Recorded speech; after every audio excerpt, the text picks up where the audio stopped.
000, whatever. Okay. And I've got it set on mine. When I share, I'm not going to share my audio with you, of course. I'll just, I know I don't even have to do the share thing, so it'll just be you playing your side. I'll be playing my side, and we'll be set. Hey, everyone. I think I'm already recording for you guys, so, kind of hectic morning. We almost didn't have this as a show, but we do now. We're going to be reacting to the new Wakanda Forever, Black Panther Wakanda Forever trailer here on the Daily Cup of Genre, wherever you get your podcast from. On the Genreverse Podcast Network, wherever you get your podcast from, and the Genreverse YouTube channel, wherever you get your YouTubes from. I like to get mine from YouTube, so hit that red subscribe button on there. Follow us on your favorite apps like Google or Spotify, Apple. Check out the website, lrmonline.com, every day for all your entertainment news, needs, and opinions. I am a bit winded. I was just about to say that. I am also Kyle, and that is Manny. We've got contact information down below, and how was your weekend, Manny? It was pretty chill, actually. We went to the movies to watch the classic The Mummy and Bride of Frankenstein. I'm talking Boris Karloff. Yeah. Classic. How'd your daughter like those? Because you took her, right? Well, The Mummy was a bit dry, to be honest, and pun completely intended. So actually, both my girlfriend and my daughter dozed off for a few minutes to do that one. But the Bride of Frankenstein was actually really, really well done. Here he comes again. God. Troublemaker. So that one was actually really good. They really enjoyed it, and I think one of the conversations we were having afterwards was just how amazed we were at how they were able to do some of the effects. They had to do it practically, right? And they had to do it with layering film and things like that. Especially in Bride of Frankenstein, because one of the scientists, he creates little tiny people that he has in the same scene, and then also just teaching her that this is where Universal got their start. This is where their claim to fame was with the Universal movie monsters and the Draculas, the Frankensteins and Wolfman and things like that. So as she gets older and we're starting to show her more movies, it's also important for me to show her the foundation of cinema and horror in specific, where it comes from, so she have a better appreciation for it and a better eye for it as well. The important question is when are you showing her Monster Squad? I don't even know what that is. Oh my god, you're fired. Oh my god, how have you not? It's like it's a freaking 80s classic. Freaking the dude that did Kiss Kiss Bang Bang did Iron Man 3, Shane Black. Shane Black was like a screenwriter or script writer on that. I don't think he directed it. I might be wrong, but he was involved in it. Uses all the classic Universal monsters in a kids versus monsters setting. So very looking very at it right 80s. now. I'm gonna have to check that out. That's gonna be great. Fun. It's got the classic line, Wolfman's got nards in it. So that'd be that'd be fun for us to check out. Anyways, let's check out a Black Panther Wakanda Forever trailer. The most recent one just dropped about 45 minutes ago as of recording. Manny and I will do a reaction for you guys, and we'll chit chat about it afterwards. Manny, you ready to click play? Yep. In 3, 2, 1, go.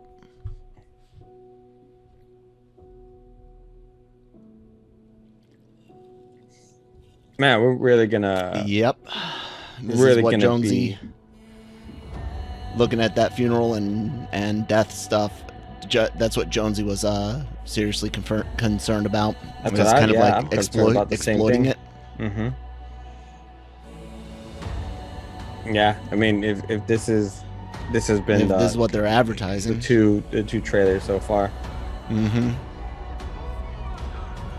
The That's water a really stuff cool looks throne. pretty decent. Yeah, I like the throne.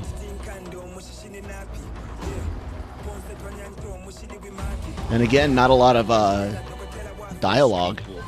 No. She's okay.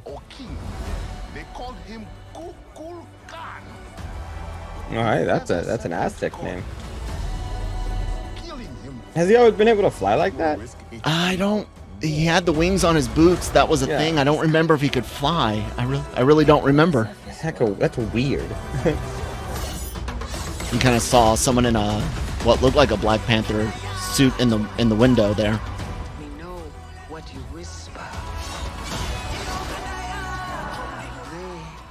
They lost their protector. Was that Ironheart? Yeah. Yep. I think that was our first official stuff of Ironheart. Okay, that CGI did not look so good. The hopping there. Yep, there's Ironheart for sure. There was Shuri. It's really clunky. And Ironheart again. But I guess it's her first suit, so whatever. Yeah. I don't know why she needs a big, bulky one again. But also, if she has Shuri, then why does she even have a suit?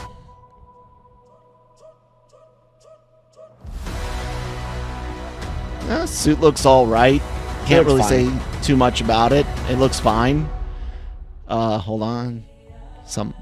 Just get tickets now. Okay, cool. So overall, my concerns still remain similar to Jonesy's and yours. The potential to exploit the sorrow and the sadness of Chadwick Boseman's passing. But still have to wait and see what the final product is. It is unnerving to see them advertising it like that. Try to hit in the feels. I don't know. It's very weird for any time when an actor dies before a movie's released, especially if they kill that actor off in a movie or something. There's always some weirdness about how you advertise it and whatnot. Most of it looked fine. Whenever he was jumping through the air, that looked rough. I don't know. What'd you think of the trailer, Manny? So, my overall first impression is how unimportant the actual Black Panther character is. It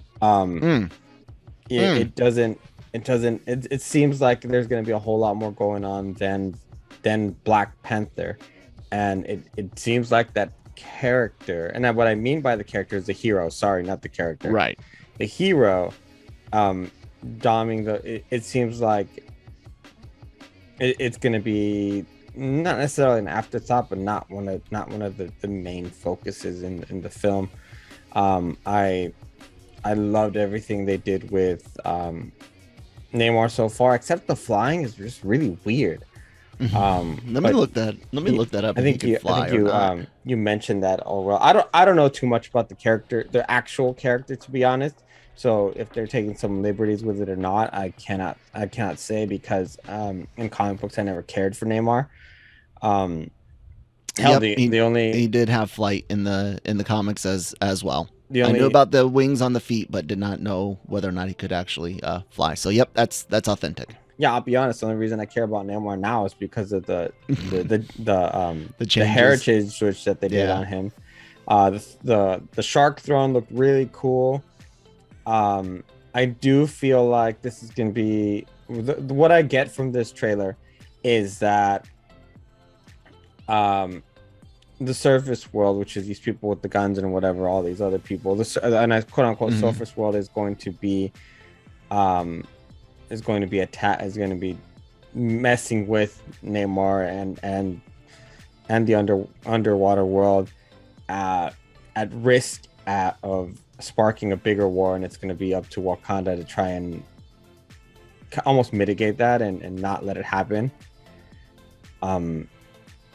Because of what M'Baku says, that they call him certain, you risk killing him, you risk an eternal war, and that's what the feeling I'm getting. And then the whole Ironheart thing. It's why is she so if she has Shuri to help her with her, unless she's really stubborn and is like, no, I want to do it myself, which is also ridiculous to think about. Yeah.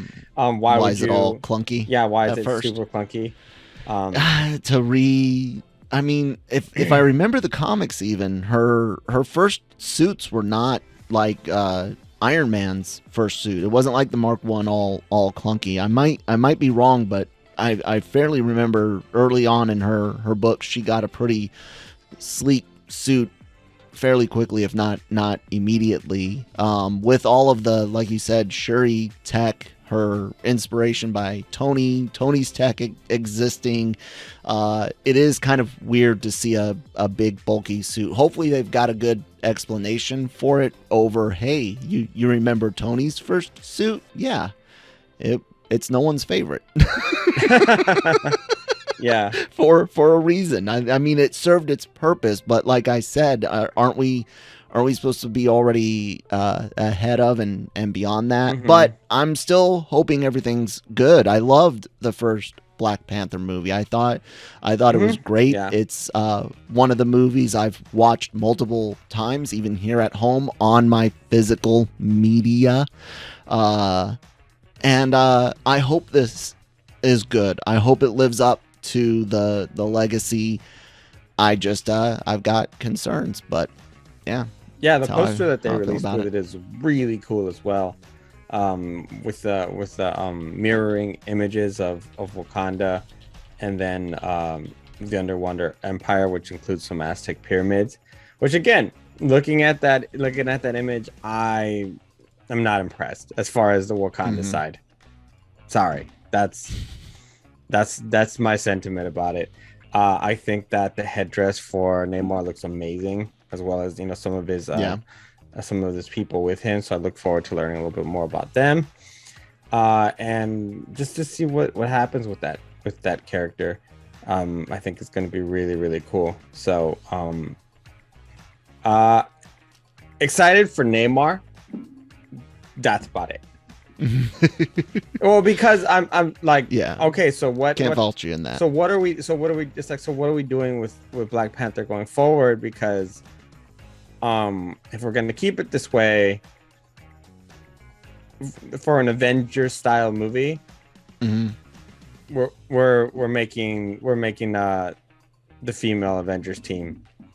That's what it seems. That's what like we've mentioned. We're not getting the Avengers King Dynasty. We're getting a Force King and the Dynasty. problem and the thing is that we're not replacing superstars with superstars. And some people are going to argue that they created them and that we should care more about them, but they never built them that way for us to care enough.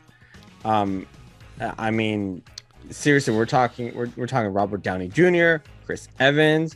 We're talking Chadwick Boseman. I mean, like, just huge Hollywood names, period. And we're replacing them with people who basically what they've done is Marvel. Yeah, So what happens during those moments when you have a character sacrifice themselves? Does it really hit the same? Can we even have a Tony Stark moment when he's snapping and he sacrifices himself? Can we really have a moment where we're so excited and so we got the feels for Captain America, being old and having lived his life after everything he did? Yeah, I mean, I was sorry. Go ahead. No, you're good. Oh, I agree in the most part. It was one of my biggest fears coming out of Endgame itself. Going, can they ever do this again? Can they ever make me care as much as I do now, as much as I did, 3 hours earlier heading into Endgame? Will they ever achieve that again? And I mean, you can build up the characters, but like you said, so far, even with some of them appearing in multiple installations or different projects, you don't necessarily care as much about Yelena as you did Natasha. Although I kind of like Florence Pugh. Oh, I love better Yelena. than She's great. Right, but you don't have the same like, you know what I'm saying? Like it doesn't hit as it's just not. And yeah, it takes time to build them up, but again, she's been in a couple of projects and it feels kind of, the same. Yeah, I like Florence Pugh. I like Yelena. But you guys could have, you've already had a few more things you could have done with her, especially with all the Disney Plus stuff.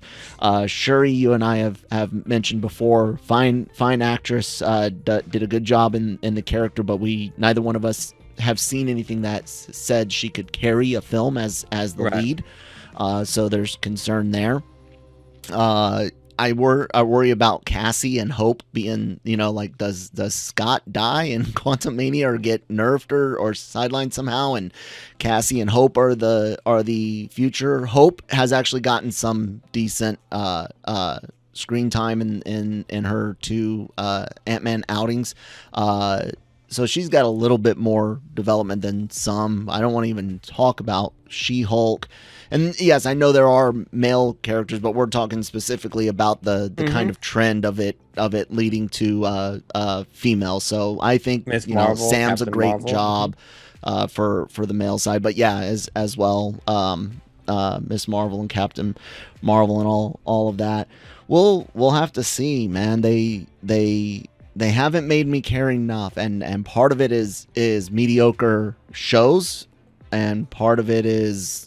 Part of it, you no longer see yourself in a lot of these characters. Well, it's not even for me, and I know most characters I've been able to see myself as a straight white dude, but even then, it's not really that. It's that lack of care and touch that Marvel used to have, and I think I think it's very much. Because I loved the idea of WandaVision. I thought most of it was executed well. Yeah, except for the ending, but yeah. Yeah, I loved the idea of Captain America and Falcon and Winter Soldier. I thought that was a good idea and was super excited, but then it kind of fell apart. Loki, mostly good, a little wonky in some areas. Moon Knight, mostly decent. I wouldn't say mostly good, mostly decent, a few good, also wonky. It's been mediocre, like I said. And then if you're giving me good characters in mediocre stories, how am I supposed to be that invested, Mm-hmm. And then if you give me mediocre characters, She-Hulk, in mediocre stories, or straight up bad in She-Hulk's case, bad stories, bad writing, how am I supposed to be invested in that, she shouldn't be mediocre either, which is what upset me, because I think they had the casting right there. Mm-hmm. And I think also for me it didn't help that, for example, Yelena was put in Hawkeye and it just kind of watered her down quite a bit. Yeah, the mac and cheese scene went on for way too long. And while those Cat Bishop things were kind of fun, it was the wrong character to do it with, because she really lost a lot of her edge in that film.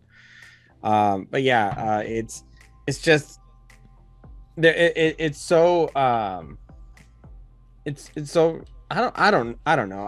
I'd like to be a fly on that wall at Marvel to see exactly what the plan is, because I don't get it. Like, what are we doing? Like, at this point, what am I supposed to be rooting for? The bad guys, or what what's the deal here, man? It's I don't know. At this point, it's just at least they have a plan, right? I guess we can say that, because other companies doing superheroes, not counting Amazon, because they've figured their stuff out. I have no idea what DC or Sony are doing. So at least they have a plan. It seems. So yeah. I'm gonna hijack your show now and change the topic, because it was our show, but that's all right. You can do that. And we need to talk about a movie that came out this weekend. It's called Bros. And the reason we need to talk about it is if we look at the numbers for the box office weekend, the top movie came in at 22 million, which was Paramount Pictures' horror movie, Smile. Now, what made Smile interesting is that originally it was slated for a Paramount Plus theatrical release, a dual release, which we've decided, yes, that's fine for people to do, and for the modern era to assist, yes. And so but it screened so well, Paramount said, just kidding, it's theaters only. So they did Not that. too bad. And at all. Come on, dude, stop doing that. I see. I shut my door. I kicked the animals out. I'm gonna have to start doing that. And so the other movie that came out this weekend is Billy Eichner's Bros, which is a gay rom-com, basically. One where it's actually not about someone that's not gay pretending to be gay or finding out that this is from the get-go an out, like out of the it's a gay rom-com. From what I read, it is the first time that a film like this has been released. In like major a major theatrical release for the movie. And you would think it would have done better. 4.8 million. Now, a lot of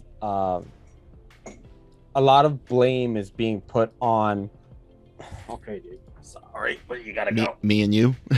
A lot of people are being blamed for, dude. No, you have lost your table privileges. Stay. And so they're blaming straight people for not supporting it. And my thoughts on that are kind of Billy Eichner, for example, said that that's just the world we live in, unfortunately, even with glowing reviews, great Rotten Tomatoes scores, 91 from the critics and 92 from audience. Straight people, especially in certain parts of the country, just didn't show up for Bros, and that's disappointing, but it is what it is.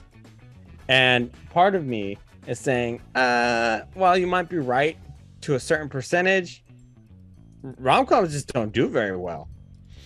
And they really haven't for quite a while now. A while. And I'm just saying, just like some of the better rom-coms that come out right now come out on streaming services. Yeah. Spring Break, for one, couple of years ago was pretty decent. That had what is it? Andy Samberg and the girl that played the mother on How I Met Your Mother, and she's also on Made for Love. Anyways, carry on. Even Marry Me by with Jennifer Lopez just recently was a dual release on Peacock because it wasn't gonna do very well. Hell, I think that movie, I'm gonna have to look it up now, but overall I think it made about 50 million total. Jeez. If I'm not mistaken. Let me find it here. Let me find these numbers now. I'm gonna dig back to 2019 and see what rom-coms did well in 19. Worldwide, it did 50 million dollars. Opening weekend, it did just under 7.9. So a J-Lo movie with Owen Wilson. Sarah Silverman was in it too. And this one, I mean, it has Billy Eichner, but like, unless you really know who he is, like, do you really consider him a star? I love Billy Eichner. I think he's hilarious. A funny guy. Yeah.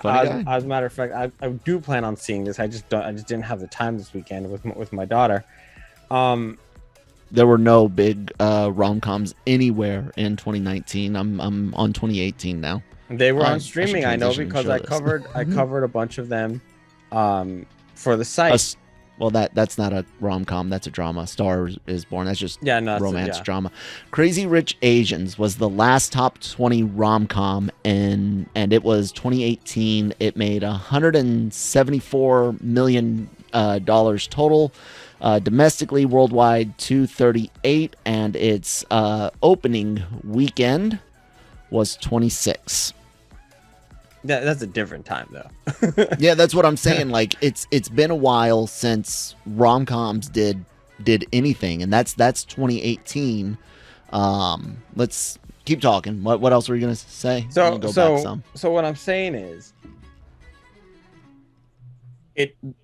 why is it so easy for them just to blame, quote unquote, I mean, they do similar when they say, "Oh, it was men not supporting Home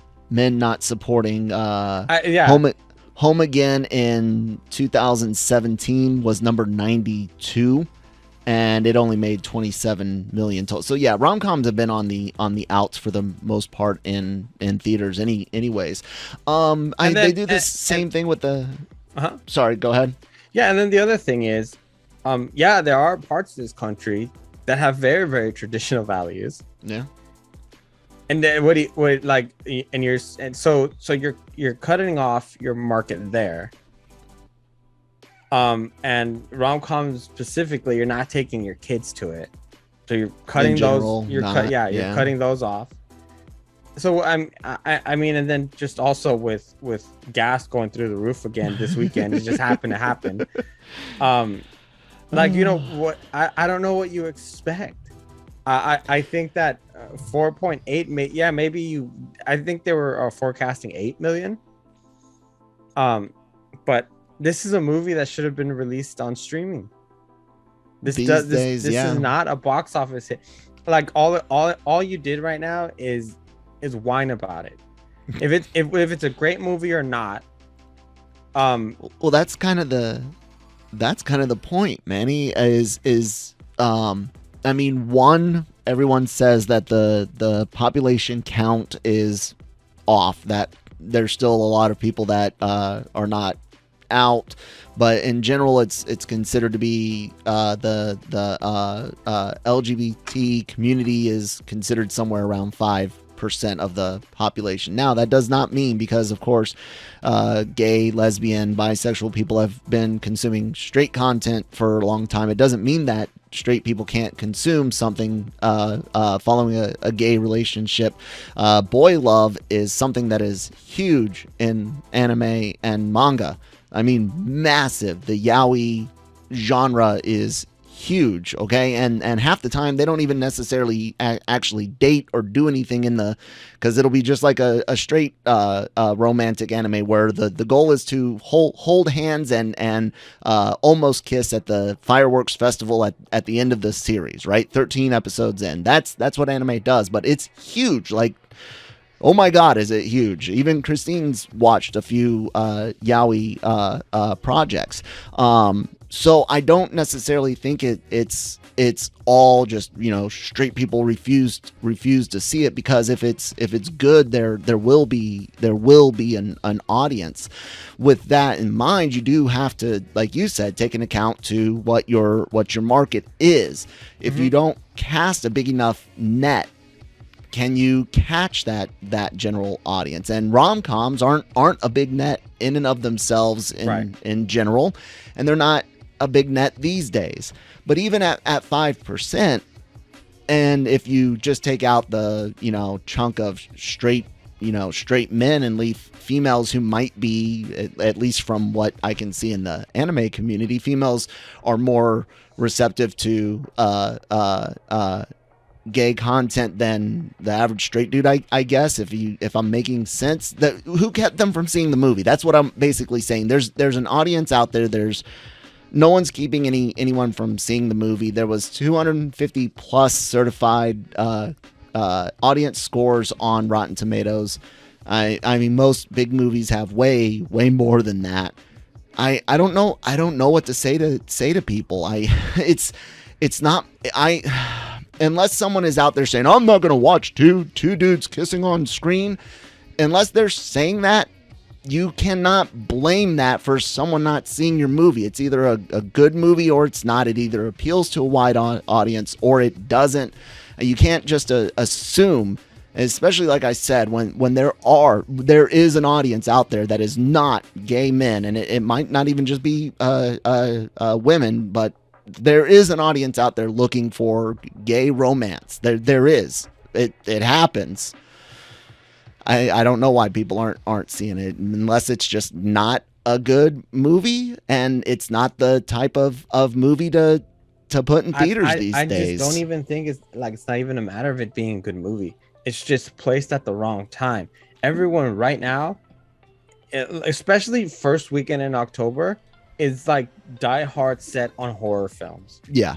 Is set on their their spooky content and their Hocus Pocus 2. Smile was a good way to start off that weekend. So like a rom-com, like nobody wants that right now. Yeah. Whoever decided to release this on this date, it did the same stupidity that the first original Hocus Pocus did, which released on the same weekend as Jurassic Park. Yeah. I mean, this could have been a good perfect, Thanksgiving run up. No, this would have been a perfect movie to pair up in June. I guess. No, June is the month where we celebrate the LGBTQ community. Oh, yeah. Sorry, I don't pay attention to those months. The spotlight. The spotlight. There's a spotlight on them. And you're gonna get a whole lot more traction, even from whatever the quote unquote the normies. Yeah, right. I mean, that's true. But I was also thinking of like the holiday season goes up. There's been a history of rom-coms you're right. and stuff leading a into Thanksgiving or even a Christmas release would have been great. Nah, maybe not a Christmas. No. Thanksgiving I think would have been good, but June as well. February, even push it to Valentine's month. Yeah. Actually, Valentine's would have been great, but releasing it on this weekend I thought was a mistake, and I think that the way also it was the trailer, it does kind of alienate people just a little bit, despite the fact that they are jokes, but they might alienate some people who are on the fence of wanting to watch it. I thought the trailer was funny. I think he's funny. The movie's probably really good, and I'll be checking it out a little bit later this week. But I saw this last night and I was kind of thrown by it, saying, unfortunately it's a reach. This time I'm gonna have to call it a reach because of the fact of how rom-coms do in general, and especially we just saw the last one. That had Owen Wilson and J-Lo. Oh yeah, the one you were talking about. Yeah. And it did, and they were smart enough to say it's a rom-com. It's probably not going to do it very good. Let's put it on Peacock as well. Yeah.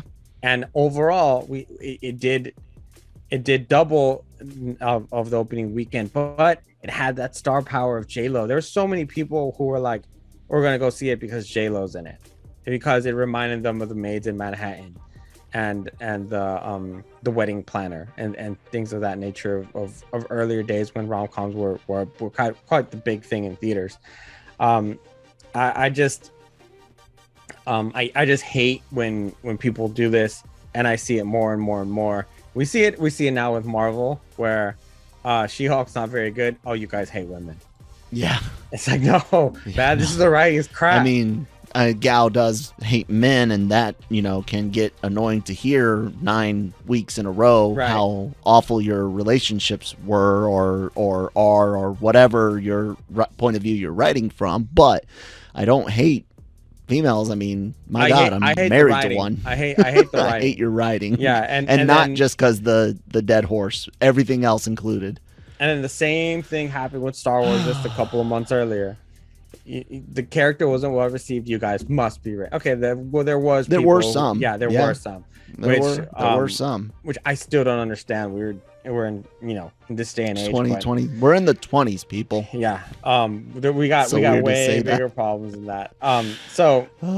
But the character wasn't that great in the beginning, and as a matter of fact, the way that she was developed could have been handled a whole lot. Could have better. been way. She Way should have better. been. She should have been an A-class character, but Yeah. Anywho, so my point Yeah. is, instead of recognizing that your product was A, placed incorrectly, or B, not flushed out right, it's just easier to come out with these outlandish claims, Yeah. especially with social media.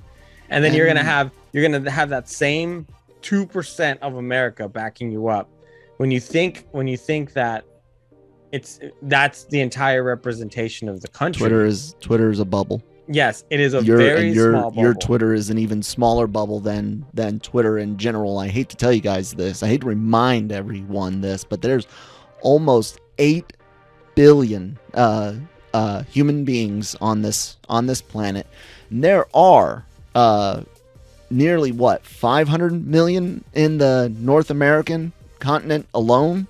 So if a tweet has even a few 100,000 to even a few million hearts, likes, whatever, is that really indicative of anything? Of anything? Unless it's a CW show and your audience is and your audience is so small anyways. I don't know. Yeah, so hey, if we have trouble getting people to go watch box office hits, so with superstars and sometimes comic properties, sometimes big blockbusters. It's just you put the movie out at the wrong time. I'm sorry, your team's not that great. And no one is keeping anyone from seeing the movie. Like, no one is. No. So look at try to find the demographics and all of that. I mean, and saying a movie is well reviewed does not mean jack crap, because how many movies get well reviewed and still don't make money? All the time. all the freaking time, dude. All the damn time. How many people have actually watched Oscar nominations? Let's just go there.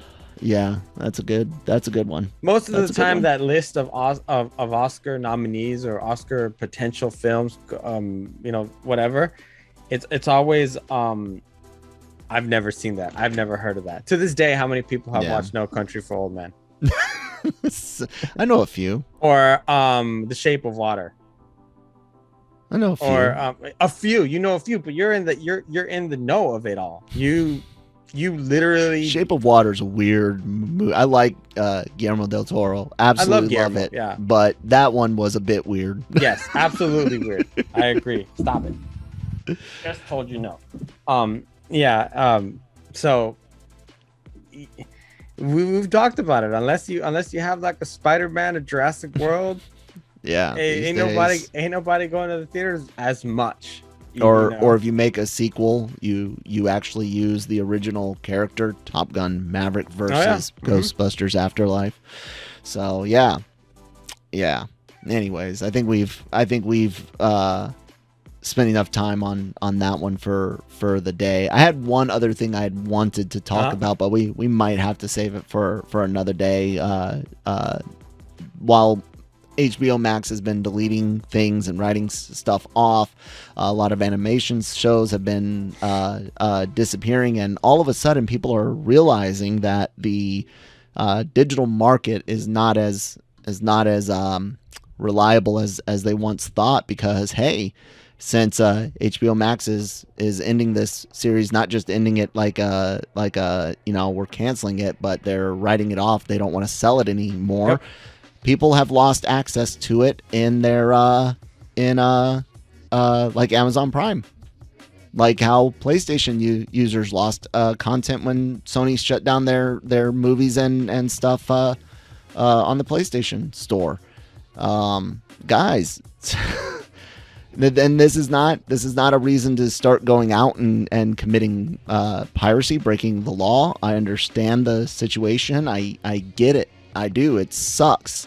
But this is why having physical media is such a big deal. I hope people understand that you're even able to legally back up, not share, not stream across the internet, but back up your discs, games, movies, TV shows, music. That is settled law.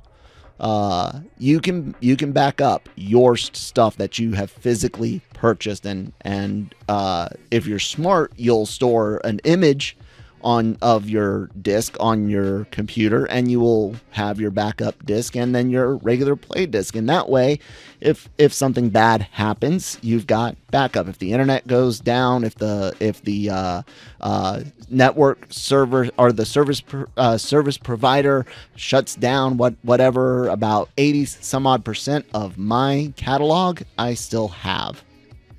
What about you guys? Like, I get it. It's awful that Disney won't sell their Disney Plus shows on physical media. I think that's atrocious. Yep. I agree. But if there is something available in physical format, guys, it is time to go back to the plastic disc. It really is. Anyways. Mm-hmm. No, I 100% agree with you. It's so stupid that I can't. It's funny because even Netflix does it.